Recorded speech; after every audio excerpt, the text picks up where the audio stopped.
Hello learners, आप सभी लोगों का हमारे यूट्यूब चैनल लर्न डेली 61 पर स्वागत है। आई होप आप सभी लोग स्वस्थ और मस्त होंगे। आप लोग की पढ़ाई बेहतरीन ढंग से चल रही होगी। तो आज हम आप लोगों के लिए एक टॉपिक लेकर आए हैं जिससे आप सभी लोग परिचित होंगे। वो है राष्ट्रीय शिक्षा नीति 2020।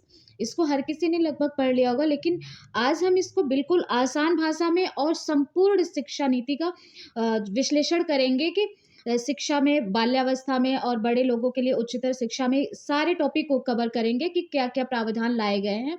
और ये सीटेट में पिछली बार तो सीटेट के एग्ज़ाम में इससे बहुत सारे क्वेश्चन आए थे। सीटेट के साथ-साथ ये अन्य सभी प्रतियोगी परीक्षाओं के लिए इम्पोर्टेंट है, तो आप सभी लोग वीडियो के अंत तक ज़रूर बने रहिएगा। तो चलिए हम लोग देखते हैं कि क्या-क्या है, इसमें क्या-क्या नए-नए प्रावधान लाए गए हैं। सबसे पहले तो ये सभी को पता होगा कि शिक्षा नीति 2020 में आई राष्ट्रीय शिक्षा नीति। नेशनल एजुकेशन पॉलिसी 2020 में ये आई।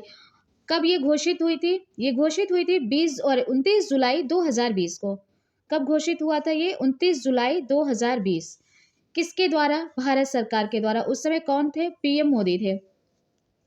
इसके पहले भी 2 शिक्षा नीति आ चुकी है, ये तीसरी है। और किस समिति की रिपोर्ट पर? ये के कस्तूरीरंगन समिति की रिपोर्ट पर ये नीति बनाई गई है। अब के कस्तूरीरंगन कौन थे? ये इसरो के वैज्ञानिक है, के कस्तूरीरंगन।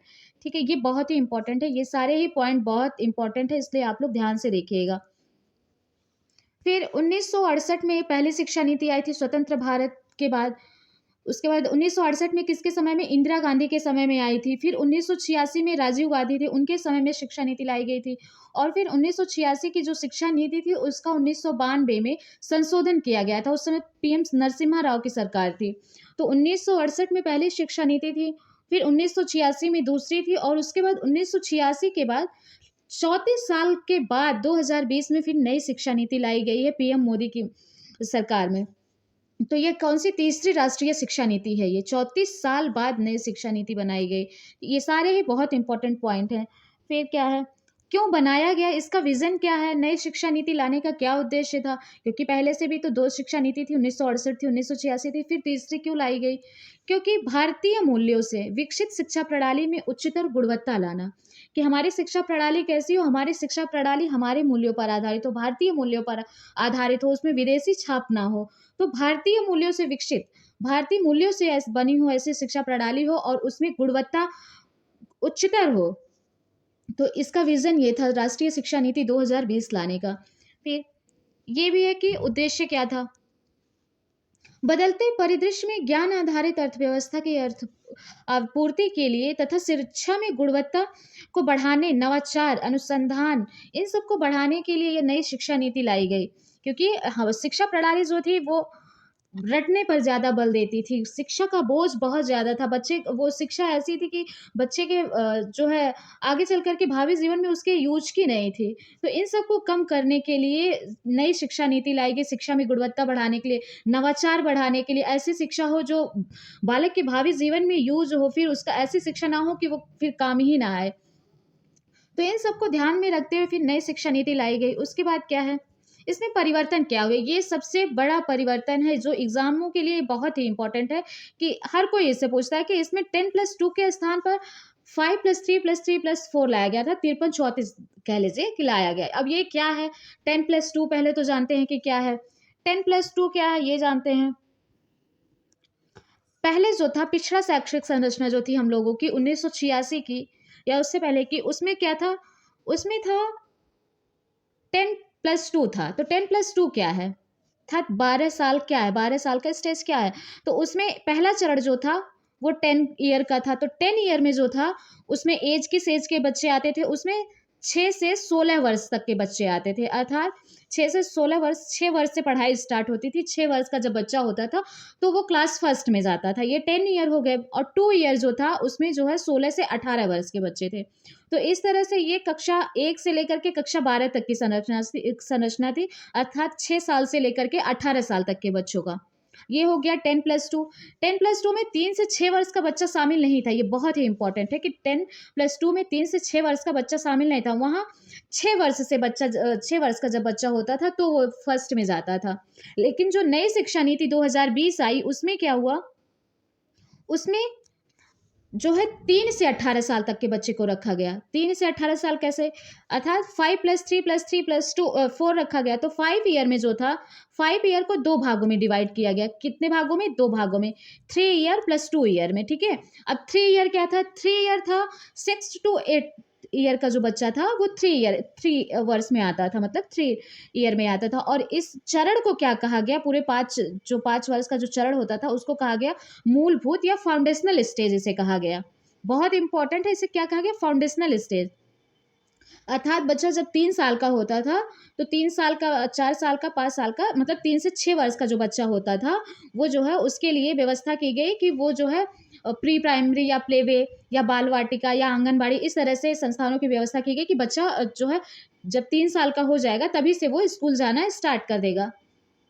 और फिर बच्चे जो 2 साल में बच्चा जाएगा पहली और दूसरी क्लास में, ठीक। ये हो गए 5 साल। उसके बाद फिर बच्चे जो जो है 3 साल, 3 साल का जो होता था उसे कहा गया, इसमें कक्षा 3 से 5 तक के बालक आते थे। कक्षा 1 और 2, ये तो 5 वर्ष का जो था स्टेज, उसमें फाउंडेशनल स्टेज में कक्षा 1 और 2 पढ़ लिया बच्चा। उसके बाद 3 जो है, 3, 4, 5 ये बच्चा पढ़ता था प्रारंभिक स्टेज या प्रिपरेटरी स्टेज में। और इसमें उम्र क्या होती थी बच्चे की? इसमें उम्र हो जाती थी 8 से 11 वर्ष, ठीक है। उसके बाद फिर आया मध्य या मिडिल स्टेज। अब मिडिल स्टेज में क्या था? इसमें कक्षा 6 से 8 तक की पढ़ाई होती थी, अर्थात इसमें बच्चे की एज क्या होती थी? 11 से 14 वर्ष। उसके बाद फिर आया माध्यमिक स्टेज। इसमें क्या था? इसमें ये चौथा चरण है। इसमें कक्षा 9 से 12 तक की पढ़ाई होती है और उम्र इसमें क्या होती है बालक की? 14 से 18 वर्ष। और इन स्टेजों को और किन नामों से जानते हैं ये देखते हैं हम लोग। पहला है फाउंडेशनल स्टेज, जो पहला 5 है, 5+3+3+4 का जो स्ट्रक्चर है उसमें जो 5 है उसका नाम है फाउंडेशनल स्टेज। 5 जो है उसका नाम है फाउंडेशनल स्टेज। अर्थात इसमें जो है 3 से 8 साल तक का बच्चा आएगा। कितने साल तक का बच्चा आएगा? 3 से 8 साल तक का बच्चा आता है इसमें, फाउंडेशनल स्टेज में। 3 to 6 ईयर के जो बच्चे होते हैं, हमने बताया जो 3 है इसको 2 पार्ट में डिवाइड किया गया 5 को। तो 3 to 6 ईयर का जो बच्चा है उसके लिए आंगनबाड़ी, प्री स्कूल, बाल वाटिका, इन सब की व्यवस्था की गई। बच्चा 3 ईयर का जब हुआ तभी से वो स्कूल जाना, प्री स्कूल जाना या बाल वाटिका, अन्य नाम है इसके, आंगनबाड़ी हो गया, स्टार्ट कर देगा। लेकिन स्कूल जाएगा वो जरूर, लेकिन वहाँ उसको पढ़ाया नहीं जाएगा। वो पढ़ने के लिए नहीं जाएगा, वो बैग या कॉपी बुक लेकर के नहीं जाएगा, वो बस ऐसे ही स्कूल जाएगा। और वहाँ उसको बस खेलना रहेगा, खेल खेल में उसको सिखाया जाएगा खेलना, बैठना, उसको कुछ करना नहीं रहेगा, बस वो जाएगा वहाँ खेलेगा और उसके बाद वो वापस आ जाएगा। ये व्यवस्था की गई 3 to 6 ईयर का। उसके बाद 6 to 8 ईयर का जो बच्चा होगा उसको क्लास फर्स्ट और सेकेंड में पढ़ना है। तो इस तरह से बच्चा 3 साल स्कूल में रहेगा। उसके बाद वो कब क्लास फर्स्ट में जाएगा, कब क्लास सेकेंड में जाएगा, उसको बिल्कुल जो है मतलब उसको बिल्कुल जो है अटपटा नहीं लगेगा। ऐसा नहीं कि उसको स्कूल जाना है उसके बोझ आएगा, ऐसा कुछ नहीं। वो क्लास फर्स्ट में 3 साल खेलते खेलते वो कब क्लास फर्स्ट में चला जाएगा वो जान नहीं पाएगा, और ये उसके लिए इजी होगा, इससे उसके पढ़ने में सुविधा होगी, उसके ऊपर जो पढ़ाई का प्रेशर होता है वो नहीं होगा। तो इस तरह से हो गया क्लास फर्स्ट और सेकेंड, ये तो पढ़ लिया बच्चा फाउंडेशनल स्टेज में। उसके बाद आई दूसरी प्रिपरेटरी स्टेज। प्रिपरेटरी स्टेज में क्या है? इसमें बच्चा क्लास 3rd to 5th में पढ़ेगा। 3rd से 5th का बच्चा इसमें आएगा, अर्थात 8 से 11 साल तक का बच्चा। इसमें 3, 4, 5 इन क्लास की पढ़ाई करेगा बच्चा। और कक्षा 1 और 2 में एग्जाम नहीं होगा बच्चे का। एग्जाम बच्चे का स्टार्ट होगा क्लास 3rd से। क्लास 3rd से बच्चे का एग्जाम होगा और इसमें बच्चे को सारे सब्जेक्ट पढ़ाए जाएंगे। फिर आती है मिडिल स्टेज। मिडिल स्टेज में बच्चा 6 to 8 का बच्चा आएगा, 6, 7, 8 पढ़ेगा, अर्थात 11 से 14 वर्ष तक का बालक इसमें आएगा। मिडिल स्टेज इसको बोलेंगे। ये कितने एज का होगा? ये होगा 11 से 14 वर्ष का। इसमें किस क्लास की पढ़ाई होगी? 6 to 8 की होगी, 6 to 8 की।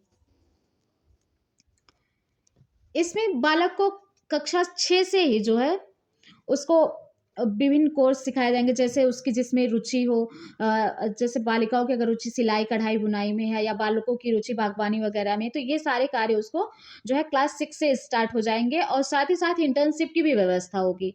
तो व्यावसायिक शिक्षा अर्थात जो उसके भावी जीवन में भी काम आए, केवल किताबी ज्ञान नहीं दिया जाएगा अब। उसके बाद है फिर सेकेंडरी स्टेज। इसमें 9 से 12 क्लास होगा और इसमें बालक कितने एज का होगा? 14 से 18 वर्ष का बालक सेकेंडरी स्टेज में आएगा। 9 से 12 क्लास तक की पढ़ाई इसमें होगी। तो ये हो गया संरचना इसका। उसके बाद फिर आगे देखते हैं इम्पोर्टेंट फैक्ट क्या क्या है इसके। इम्पोर्टेंट फैक्ट ये है कि इसमें शिक्षा क्षेत्र पर जीडीपी का 6% हिस्से के सार्वजनिक व्यय का लक्ष्य रखा गया, अर्थात शिक्षा पर अब टोटल बजट का कितना 6% जो है हिस्सा वो शिक्षा पर व्यय होगा। पहले कितना था? पहले था 4.43%, 4.43% से बढ़ा करके 6% रखा गया। ये अगर इतना ही शिक्षा पर खर्च हो तो भी शिक्षा व्यवस्था हमारी बहुत अच्छी हो जाएगी।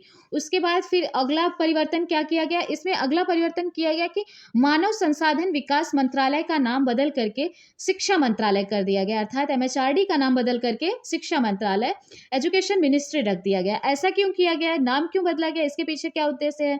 इसके पीछे उद्देश्य ये है कि शिक्षा और सीखने पर पुनः ध्यान आकर्षित करना। इस नाम को बदलने के पीछे उद्देश्य ये था कि लोगों का ध्यान शिक्षा और सीखने पर फिर से आकर्षित किया जाए, इसलिए इसका नाम बदला गया। उस समय कौन थे शिक्षा मंत्री? उस समय थे एमएचआरडी मंत्रालय के मिनिस्टर कौन थे उस समय? रमेश पोखरियाल थे।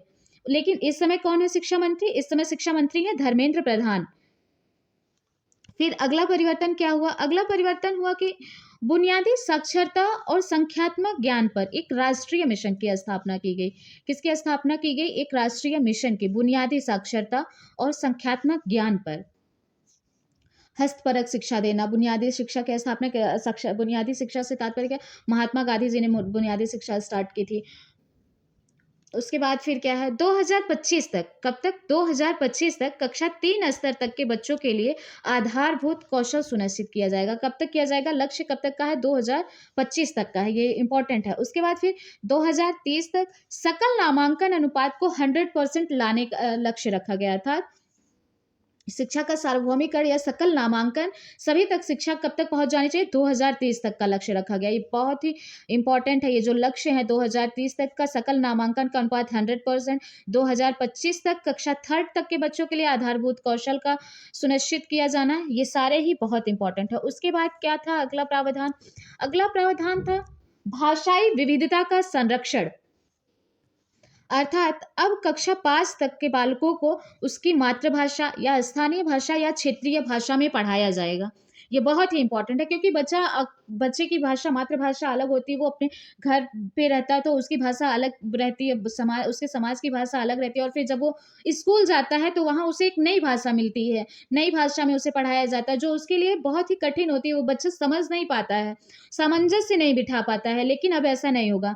अब बालक जिस भाषा परिवेश का है उसी भाषा परिवेश में उसको पढ़ाया जाएगा। कक्षा 5 तक के लिए तो ये मस्ट है। आगे भी स्कूल वाले चाहें तो आगे भी कक्षा 8 तक रख सकते हैं, लेकिन कोई बाध्य नहीं है। वो उनका अपनी मर्जी है कि रखना चाहते हैं तो रखें या तो ना रखें, लेकिन कक्षा 5 तक मातृभाषा में जरूर से जरूर शिक्षा दी जाएगी। फिर स्कूल और उच्च शिक्षा संस्थानों में संस्कृत भाषा या प्राचीन भारतीय भाषाओं का विकल्प भी उपलब्ध होगा। अब उच्च शिक्षा संस्थानों में भी, उच्च शिक्षा मतलब उच्च क्लासों में और स्कूलों में भी संस्कृत भाषा ऑप्शनल होगी। बच्चा अगर चाहे, और अन्य भी प्राचीन भाषाएं होंगी, अगर बच्चा चाहे तो वो पढ़ सकता है। लेकिन इन सब के लिए वो कोई बाध्य नहीं होगा कि हाँ उसे पढ़ना है, ये उसके ऊपर डिपेंड करता है। और फिर जो है कक्षा 8 तक का बालक जो रहेगा उसको अपने राज्य की, मतलब किसी भी राज्य की एक भाषा को सीखने का अवसर मिलेगा। उसे एक कोई अन्य भाषा पढ़ाई जाएगी। लेकिन जब बच्चा क्लास 9 टू 12 में रहेगा तो उसे किसी विदेशी भाषा का भी जो है ज्ञान कराया जाएगा। किसी विदेशी भाषा को भी पढ़ाया जाएगा, चाहे वो रशियन हो गया या जो है अमेरिकन लैंग्वेज, कोई भी लैंग्वेज पढ़ाई जाएगी उसे। और कक्षा 8 तक के बच्चों के लिए एक मतलब राज्य के ही अलग अलग भाषा, जैसे बंगाली, मराठी, इन सारी भाषाओं का ज्ञान कराया जाएगा। उसके बाद फिर क्या है? शारीरिक शिक्षा के लिए क्या प्रावधान है? शारीरिक शिक्षा के लिए ये प्रावधान रखा गया कि बच्चों को प्रतिदिन बागवानी या खेलकूद या योग, नृत्य या मार्शल आर्ट, इन सबको उनके दैनिक जीवन में शामिल किया जाएगा। ये पर डे शामिल, मतलब पर डे उनके दैनिक जीवन में ये शामिल रहेगा, जिससे उनका शारीरिक विकास अच्छी तरह हो सके। स्कूल में केवल किताबी ज्ञान नहीं दिया जाएगा। फिर अगला क्या है? अगला है कि पाठ्यक्रम मूल्यांकन संबंधी क्या सुधार हुआ? ये देखते हैं, ये तो बहुत ही इंपॉर्टेंट है। इसमें क्या होगा कि कक्षा 6 से ही शिक्षा में व्यावसायिक शिक्षा शामिल की जाएगी, ये बहुत ही अच्छी बात है। और इंटर्नशिप की व्यवस्था भी होगी कि बच्चा कक्षा 6 से ही उसका उसमें की जिसमें रुचि है, वो जो बनना चाहता है, वो उसको कक्षा 6 से ही सीख सकता है। और साथ ही साथ इंटर्नशिप की भी व्यवस्था होगी, जो उसके आगे जीवन में बहुत काम आएगी। आज की तरह जो आज की शिक्षा प्रणाली है कि बस किताबी ज्ञान, जो किताब बच्चों को जो है बैग का बोझ इतना लाद दिया जाता है, इतना सिलेबस होता है, बच्चे पढ़ते हैं और उसका यूज फिर उनके आगे जीवन में कहीं नहीं होता है, वो किसी काम की उनकी शिक्षा नहीं होती है। बस पैसे बर्बाद होते हैं, बच्चों के टाइम वेस्ट होते हैं। लेकिन अब नई शिक्षा प्रणाली जो आई है, उसमें ऐसा कुछ नहीं होगा। बच्चे को व्यावसायिक शिक्षा दी जाएगी। फिर एनसीईआरटी द्वारा पाठ्यक्रम की रूपरेखा तैयार की जाएगी, एनसीईआरटी द्वारा। ठीक। फिर कक्षा 10 और 12 की परीक्षा में सेमेस्टर प्रणाली या ऑब्जेक्टिव, इन सब का जो है वो सुझाव लाया जाएगा।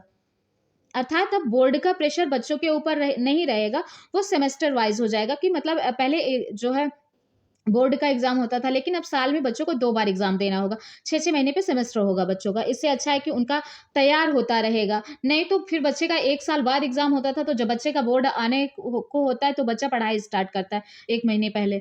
लेकिन अब ऐसा नहीं होगा। जब बच्चे को 2 बार एग्जाम देना रहेगा, तो वो पढ़ता रहेगा, उसकी तैयारी जो है वो पुराना पिछला जो पढ़ाया हुआ वो उसको भूलेगा नहीं। फिर क्या है? परख। अब ये परख क्या है? परख एक राष्ट्रीय आकलन केंद्र अर्थात नेशनल असेसमेंट सेंटर की स्थापना की जाएगी। ये क्या है परख? ये छात्रों की प्रगति के मूल्यांकन के लिए मानक निर्धारित करेगा। अब छात्रों की प्रगति का मूल्यांकन भी 3 तरीके से हो सकेगा। एक तो बच्चा स्वयं अपना जो है मूल्यांकन करेगा, दूसरा उसके फ्रेंड्स उसका मूल्यांकन करेंगे, उसको जो है ग्रेड देंगे, और तीसरा उसके टीचर देंगे। इस तरह से छात्रों का मूल्यांकन 3 तरह से, वो खुद करेगा अपना मूल्यांकन, दूसरा उसके फ्रेंड्स करेंगे, और तीसरा उसके टीचर करेंगे। इस तरह से बच्चों का आकलन होगा। तो क्या है, किसके द्वारा बच्चों का आकलन होगा? वो है परख। ये बहुत इंपॉर्टेंट है। परख क्या है? पूछ सकता है। परख क्या है? राष्ट्रीय आकलन केंद्र, नेशनल असेसमेंट सेंटर है। फिर अगला सुधार क्या हुआ? अगला प्रावधान क्या है? शिक्षा व्यवस्था से संबंधित सुधार। शिक्षा व्यवस्था से संबंधित सुधार में देखते हैं, इसमें शिक्षकों की नियुक्ति में प्रभावी और पारदर्शी प्रक्रिया का पालन किया जाएगा। समय समय पर उनका टेस्ट होगा, और टेस्ट के आधार पर उनके जैसे मार्क्स होंगे, उस तरह से उनको जो है उनकी पदोन्नति होगी। ये सारे ही पॉइंट बहुत अच्छे हैं। अगर ये सारे पॉइंट का क्रियान्वयन बहुत अच्छी तरह से होता है, तो हमारी शिक्षा व्यवस्था बहुत ही अच्छी हो जाएगी। फिर राष्ट्रीय अध्यापक शिक्षा परिषद एनसीटीई द्वारा एनसीटीई वर्ष 2022 तक जो है शिक्षकों के लिए राष्ट्रीय व्यावसायिक मानक की स्थापना की जाएगी। ये बहुत ही अच्छा है कि किसकी स्थापना की जाएगी? राष्ट्रीय अध्यापक शिक्षा परिषद द्वारा 2022 तक राष्ट्रीय व्यावसायिक मानक एनपीएसटी की स्थापना की जाएगी, अर्थात national professional standard for teacher. उसके बाद फिर अगला क्या है? अगला है कि 2030 तक अध्यापन के लिए न्यूनतम डिग्री योग्यता 4 वर्षीय एकीकृत बीएड डिग्री का होना अनिवार्य होगा। अर्थात 2030 तक स्कूलों में या प्राइवेट स्कूलों में जो कोई भी टीचर पढ़ाता है, वो बीएड होना जरूरी है, 4 वर्षीय बीएड होना जरूरी है। आज के समय की तरह की नहीं कि कोई भी इंटर पास कर लिया तो वो भी पढ़ा रहा है, कोई पीएचडी है वो भी पढ़ा रहा है, इस तरह से नहीं होगा। अगर किसी को पढ़ाना है, तो वो 4 वर्षीय बीएड डिग्री का होना उसके पास अनिवार्य है। बहुत ही अच्छी बात है ये, इससे शिक्षा का स्तर सुधरेगा। फिर उच्च शिक्षा से संबंधित क्या प्रावधान है, ये देखते हैं। उच्च शिक्षा से संबंधित प्रावधान में पहला लक्ष्य रखा गया है कि सकल नामांकन अनुपात को 26.3% से बढ़ा करके, कितने से बढ़ा करके? 26.3% से बढ़ा करके 50% तक का लक्ष्य रखा गया है। फिर देश के उच्च शिक्षण संस्थानों में 3.5 करोड़ नई सीट को जोड़ा जाएगा, 3.5 करोड़ नई सीट को जोड़ा जाएगा। फिर स्नातक पाठ्यक्रम में मल्टीपल एंट्री और एग्जिट व्यवस्था को अपनाया गया। ये तो बहुत ही इंपॉर्टेंट है, वेरी वेरी इंपॉर्टेंट, एंड बहुत ही अच्छा जो है परिवर्तन किया गया है। मल्टीपल एंट्री एंड एग्जिट व्यवस्था को जानते हैं कि जैसे कोई बच्चा यदि ग्रेजुएशन कर रहा है, वो 1 साल ग्रेजुएशन किया या 2 साल ग्रेजुएशन किया, और अगर वो फिर छोड़ना चाहता है, तो अगर उसको वो नहीं पढ़ना चाह रहा, या उसके पास कोई प्रॉब्लम है, परेशानी है, पैसे से रिलेटेड या कोई और काम है जिससे वो नहीं पढ़ पा रहा, आगे अपना कोर्स कंटिन्यू नहीं कर पा रहा, तो वो वहाँ पे जो है छोड़ सकता है। और उसके बाद फिर जब वो कभी पढ़ना चाहा, फिर वो अगर पढ़ना चाहा, उस कोर्स को कंप्लीट करना चाहा, तो वो फिर एडमिशन ले सकता है। जैसे कोई अगर बीए कर रहा है, 1 साल पढ़ लिया या 2 साल पढ़ लिया और छोड़ दिया, उसके बाद फिर वो अगर 4 साल या 5 साल जब भी आता है और फिर से वो सोचता है कि हम बीए कंप्लीट कर लें, तो वो 2 साल पढ़ के गया है, तो उसके बाद उसका 3rd ईयर में एडमिशन हो जाएगा। ये नहीं कि अब वो 2 साल का या 1 साल की कोई वैल्यू नहीं होगी, उसकी भी वैल्यू होगी। आप पढ़ाई जहाँ से छोड़ेंगे, उसके बाद फिर पढ़ाई जब आप स्टार्ट करना चाहते हैं, तो जहाँ से छोड़े हैं, वहीं से स्टार्ट कर सकते हैं। ये बहुत अच्छी बात है। इससे जो है बच्चे का जो 1 साल या 2 साल का जो पढ़ाई वो किया हुआ वो बेकार नहीं जाएगा और बच्चा जब चाहे तब पढ़ सकता है। इसमें क्या है, अगर बच्चा 1 वर्ष पढ़ता है, स्नातक में 1 वर्ष पढ़ता है, तो उसे सर्टिफिकेट मिलेगा, ग्रेजुएट सर्टिफिकेट मिलेगा। उसका क्या नाम होगा? सर्टिफिकेट, प्रमाण पत्र, ग्रेजुएट सर्टिफिकेट। और अगर वो 2 वर्ष पढ़ता है, 2 वर्ष कंप्लीट करता है, तो उसे मिलेगा एडवांस डिप्लोमा उसे कहेंगे। फिर उसके बाद अगर 3 वर्ष कंप्लीट करता है, तो उसे स्नातक की डिग्री मिलेगी। अब जो है ग्रेजुएशन जो हो जाएगा वो 4 साल का हो जाएगा। 3 वर्ष तक अगर कंप्लीट करता तो उसे स्नातक की डिग्री मिलेगी और अगर वो 4 वर्ष का था तो उसे कहा जाएगा शोध के साथ स्नातक। क्या कहा जाएगा उसे? शोध के साथ स्नातक। अर्थात अब जो है ग्रेजुएशन 4 साल का हो गया।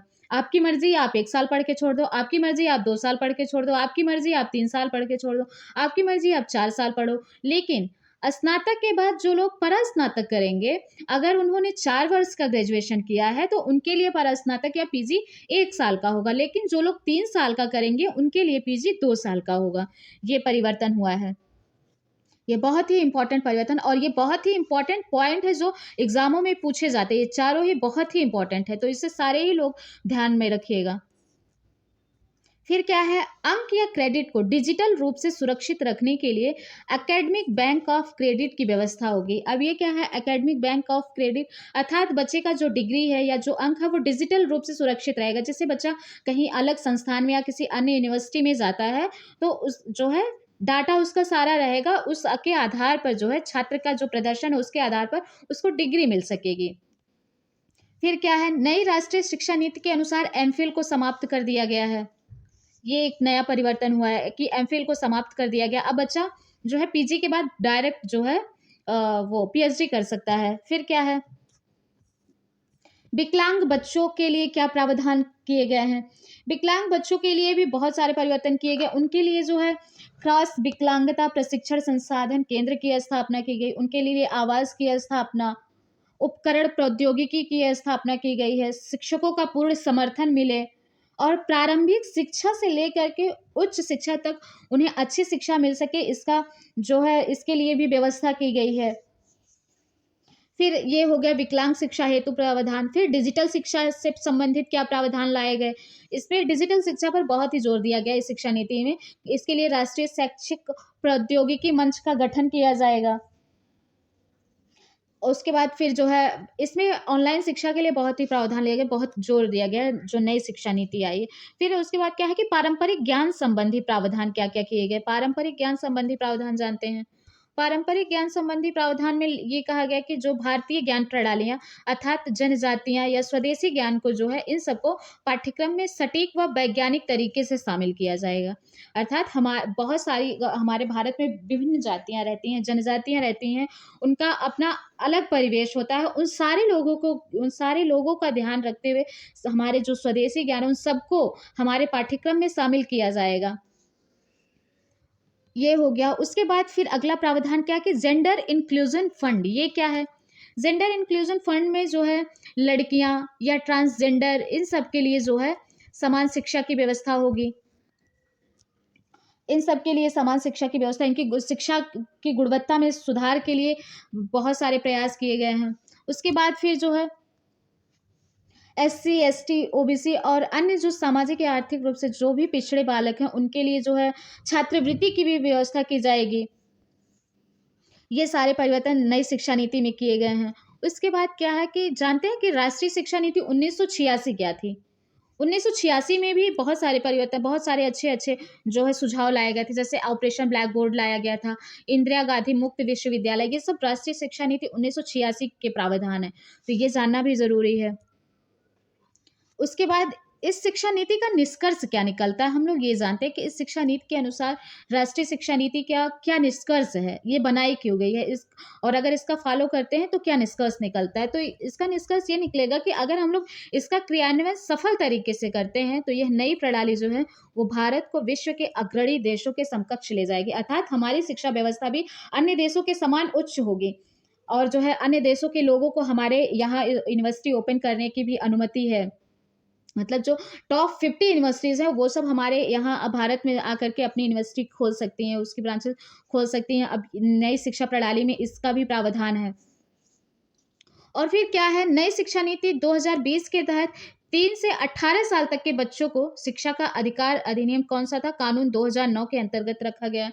अर्थात 3 से 18 साल तक के बच्चों के लिए शिक्षा जो है सार्वभौमिक की जाए। इस नीति का उद्देश्य क्या है? सभी छात्रों को उच्च शिक्षा प्रदान करना। इस नीति का क्या उद्देश्य है कि सभी छात्रों को उच्च शिक्षा प्रदान करना। ये नहीं कि अभी तक तो केवल क्लास जो है 8 तक के बच्चा को जो है सार्वभौमिक शिक्षा देना, ये उद्देश्य है। लेकिन अब जो है इसका उद्देश्य सभी छात्रों को उच्च शिक्षा प्रदान करना, जिसका लक्ष्य कब तक का रखा गया?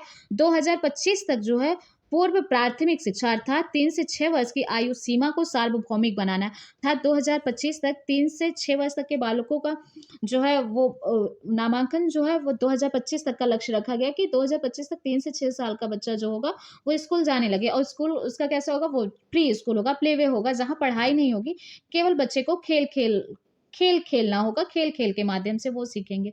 तो ये हो गई हमारे राष्ट्रीय शिक्षा नीति 2020।